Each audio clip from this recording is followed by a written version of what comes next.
when we spent a week in France before we left, and we went to Le Marais, which is the Jewish quarter of Paris, and we went to the museum there, and it was beautiful. It was very well curated. It was, a nice museum, and it had like old manuscripts. It had, traditional garb and like Torah crowns and that sort of thing, all kinds of different stuff, and it was, very much what you expect from a museum.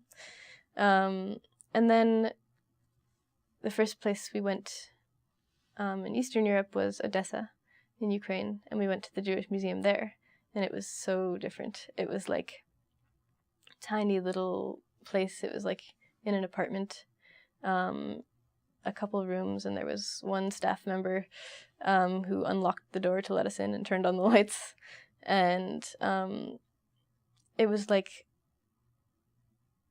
objects from people's homes, not behind glass, just like, like spoons from the kitchen, like furniture, like records, and some of it was Jewish related and some of it was just like people's stuff, and it was like, wow. I mean, it was so much more affecting and so interesting and so sad at the same time. And like, I don't really know the story behind how that stuff got there, but it was like very powerful in an odd way.